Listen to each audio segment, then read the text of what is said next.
সবাইকে স্বাগত জানাচ্ছি বিডিভিউজের বিশেষ বুলেটিনে। আপনাদের সাথে আছি আমি সুস্মিতা দাস। মধ্যপ্রাচ্যে চলমান সামরিক উত্তেজনা নতুন করে আরও জটিল আকার নিয়েছে। কাতারের প্রতিরক্ষা মন্ত্রণালয় জানিয়েছে, ইরান থেকে ছোড়া ক্ষেপণাস্ত্র দেশটির আঞ্চলিক জলসীমায় থাকা একটি তেলবাহী ট্যাঙ্কারে আঘাত হেনেছে। এই ঘটনার ফলে উপসাগরীয় জ্বালানি পরিবহন নিরাপত্তা নিয়ে নতুন উদ্বেগ তৈরি হয়েছে, কারণ সাম্প্রতিক সংঘাতের মধ্যে জ্বালানি অবকাঠামো ও সমুদ্র পথ ক্রমেই বড় ঝুঁকির মুখে পড়ছে। একই সময় কুয়েত জানিয়েছে, ইরানি হামলার জেরে দেশটির আন্তর্জাতিক বিমানবন্দরের জ্বালানি সংরক্ষণ ট্যাঙ্ক এলাকায় বড় ধরনের আগুন লেগেছে। প্রাথমিকভাবে ধারণা করা হচ্ছে, হামলার লক্ষ্য ছিল জ্বালানি সরবরাহ অবকাঠামো, যা বিমান চলাচল ও কৌশলগত রসদ ব্যবস্থার সঙ্গে সরাসরি সম্পর্কিত। কুয়েতি কর্তৃপক্ষ আগুন নিয়ন্ত্রণে আনার চেষ্টা চালাচ্ছে এবং ক্ষয়ক্ষতির পরিমাণ মূল্যায়ন করছে। অন্যদিকে ডোনাল্ড ট্রাম্প বলেছেন, যুদ্ধ বন্ধ করতে ইরানের সঙ্গে কোনো চুক্তি হওয়া বাধ্যতামূলক নয়। তার ভাষায়, বর্তমান সংঘাত আরও 2 থেকে 3 সপ্তাহের মধ্যে নিজস্ব গতিতে শেষ হতে পারে।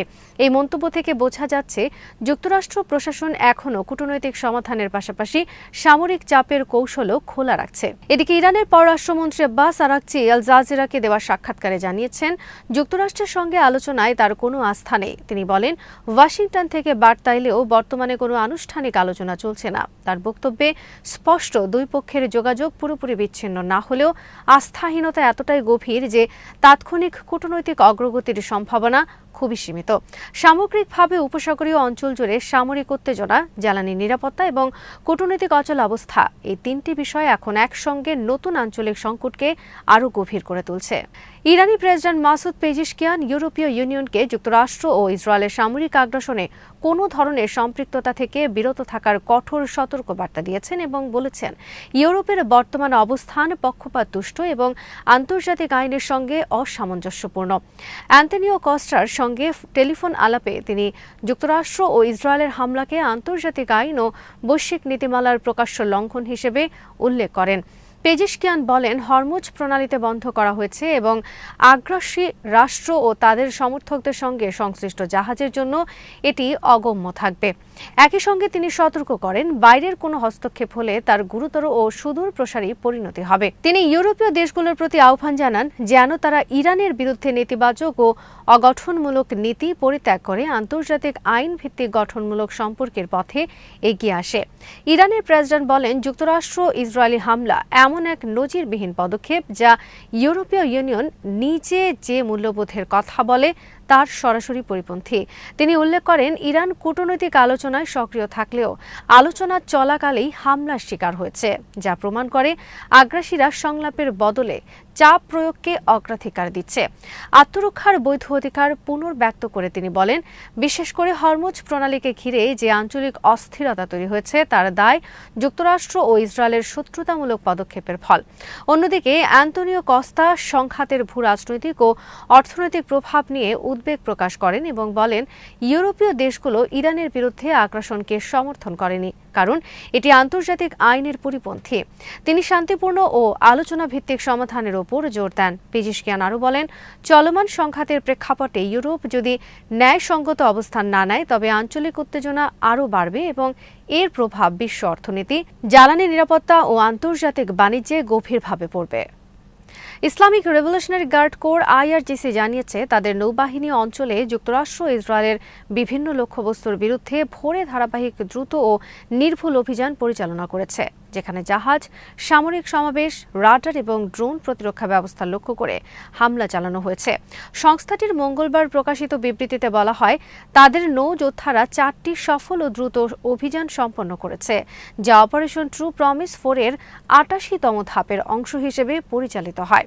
বিবৃতিতে দাবি করা হয়, এই অভিযানে যুক্তরাষ্ট্র ও ইসরায়েল সংশ্লিষ্ট লক্ষ্যবস্তুতে ভারী ও নির্ণায়ক আঘাত হানা হয়েছে। প্রথম অভিযানে পারস্য উপসাগরের মধ্যাঞ্চলে চলাচলরত ইসরায়েল সংশ্লিষ্ট এক্সপ্রেস হাফলং নামের একটি কন্টেইনার জাহাজকে ব্যালিস্টিক ক্ষেপণাস্ত্র দিয়ে আঘাত করা হয়েছে বলে দাবি করা হয়। দ্বিতীয় যৌথ অভিযানে আরব আমিরাত উপকূলে অবস্থানরত মার্কিন মেরিন সদস্যদের একটি সমাবেশ স্থল, যা একটি সামরিক ঘাঁটির বাইরে গোপন স্থানে রাখা হয়েছিল বলে উল্লেখ করা হয়, সেখানে ধ্বংসাত্মক ড্রোন হামলা চালানো হয়েছে। একই সঙ্গে যুক্তরাষ্ট্র 5th ফ্লিটের হক অ্যান্টি ড্রোন প্রতিরক্ষা ব্যবস্থা, যা মানামা বিমানবন্দরের কাছে মোতায়েন ছিল, তা ড্রোন হামলায় ধ্বংস হয়েছে বলে দাবি করা হয়েছে। এছাড়া আহমদ আল জাবের এয়ারবেজে অবস্থিত যুক্তরাষ্ট্রের দুটি উন্নত আগাম সতর্কীকরণ রাডারও লক্ষ্যবস্তুতে পরিণত হয়েছে। বিবৃতিতে আরও বলা হয়, হরমুজ প্রণালী সম্পূর্ণভাবে তাদের নিয়ন্ত্রণে রয়েছে এবং সর্বোচ্চ নেতা মুস্তফা খামেনির নির্দেশনা অনুযায়ী শত্রুপক্ষের যে কোনো নড়াচড়া তাৎক্ষণিকভাবে ক্ষেপণাস্ত্র ও ড্রোনের মাধ্যমে প্রতিহত করা হবে। প্রচণ্ড রকেট হামলার মধ্যে খাইবার-2 অভিযানের ঘোষণা দিয়েছে হিজবুল্লাহ। সংগঠনটি জানায়, অপারেশন ডিভার্ট স্ট্র এর অংশ হিসেবে এই সামরিক পদক্ষেপ নেওয়া হয়েছে, যার লক্ষ্য লেবানন ও দেশটির জনগণকে রক্ষা করা এবং সাম্প্রতিক ইসরায়েলি হামলার জবাব দেওয়া। তাদের দাবি অনুযায়ী ইসরায়েল লেবাননের বিস্তীর্ণ গ্রামাঞ্চল, শহর এবং রাজধানী বৈরুত পর্যন্ত হামলার আওতায় এনেছে, যার প্রতিক্রিয়ায় সমন্বিত 8টি অভিযান পরিচালনা করা হয়। এসব অভিযানের মূল লক্ষ্য ছিল অধিকৃত হাইফা এবং এর আশেপাশের এলাকা। প্রথম অভিযানে রাত 8টায় উত্তর উপকূলের কৌশলগত নৌ নজরদারি ঘাঁটি স্টেলা মারিসে একযোগে রকেট হামলা চালানো হয়। একই সময়ে হাইফার দক্ষিণ পূর্বে অবস্থিত নাসেরিম ঘাঁটিতে রকেট বর্ষণ এবং আত্মঘাতী ড্রোনের ঝাঁক পাঠানো হয়েছে বলে জানানো হয়। এছাড়া হাইফার উত্তরে ক্রায়োট এলাকায় ইসরায়েলি সামরিক অবকাঠামো লক্ষ্য করে অতিরিক্ত রকেট হামলা চালানো হয়। খাইবার-2 অভিযানের চতুর্থ বিবৃতিতে বলা হয়, আক্কার পূর্বে অবস্থিত তেফেন ঘাঁটিতেও রাত 8টায় রকেট ও আত্মঘাতী ড্রোন ব্যবহার করে হামলা হয়েছে। এর পাশাপাশি পৃথক ঘোষণায় ইসলামিক রেজিস্ট্যান্স জানায়, তারা 4টি ইসরায়েলি বসতি স্লোমি, শোমেরা, জারইথ এবং নাহারিয়ায় 4 দফার রকেট নিক্ষেপ করেছে।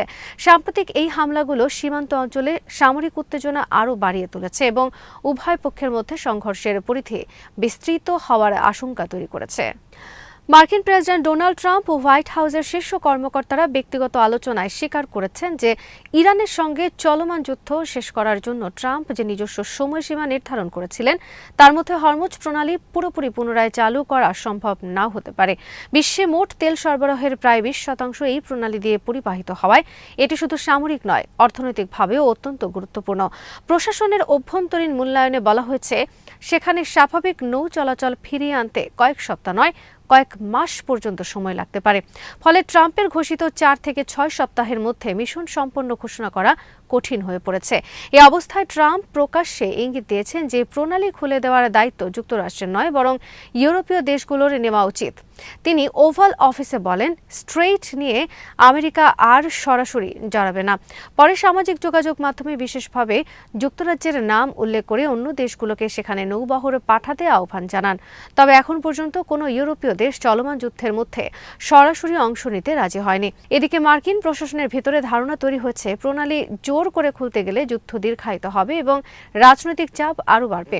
যুক্তরাষ্ট্রে গ্যাসের দাম আবারও গ্যালন প্রতি $4 অতিক্রম করায় বিষয়টি রিপাবলিকানদের জন্য নির্বাচনী ঝুঁকিতে পরিণত হয়েছে। ফলে ট্রাম্প এখন সীমিত সামরিক চাপ, ইরানের নৌ ও ক্ষেপণাস্ত্র সক্ষমতা দুর্বল করা এবং কূটনৈতিক চাপ বাড়ানোর কৌশলে ঝুঁকছেন। এতে স্পষ্ট হচ্ছে, স্ট্রেইট অফ হরমুজ এখনও তেহরানের কৌশলগত নিয়ন্ত্রণের কেন্দ্রেই রয়ে গেছে। যুক্তরাষ্ট্রের কর্মকর্তারা চলমান ইরান যুদ্ধ পরিস্থিতিতে পাকিস্তানের মধ্যস্থতার আগ্রহকে স্বাগত জানালেও তৃতীয় পক্ষের ভূমিকা কতটা কার্যকর হবে তা নিয়ে এখনও সতর্ক অবস্থানে রয়েছেন। সংবেদনশীল কূটনৈতিক আলোচনার সঙ্গে সংশ্লিষ্ট কয়েকজন মার্কিন কর্মকর্তা নাম প্রকাশ না করার শর্তে জানান, প্রাথমিক যোগাযোগ স্থাপনে ইসলামাবাদের সহায়তা উপকারী হতে পারে, তবে চূড়ান্ত ফল পেতে সরাসরি আলোচনা বেশি কার্যকর হবে বলে তারা মনে করেন। তাদের মতে, যুদ্ধ শুরুর আগে ওমানের মধ্যস্থতায় যে প্রচেষ্টা হয়েছিল তা উল্লেখযোগ্য অগ্রগতি আনতে পারেনি, যদিও সেই আলোচনার মাঝেই যুক্তরাষ্ট্রের সামরিক হামলা পরিস্থিতি জটিল করে তোলে। সম্ভাব্য বৈঠকের স্থান হিসেবে পাকিস্তানকে বিবেচনা করা হলেও নিরাপত্তা নিয়ে উদ্বেগ রয়েছে। আজ এখানেই শেষ করছি। সবাই ভালো থাকুন, সুস্থ থাকুন আর দেখতে থাকুন বিডি ভিউজ। চ্যানেলটি ভালো লাগলে সাবস্ক্রাইব করুন, সংযুক্ত থাকুন আমাদের ফেসবুক পেজে।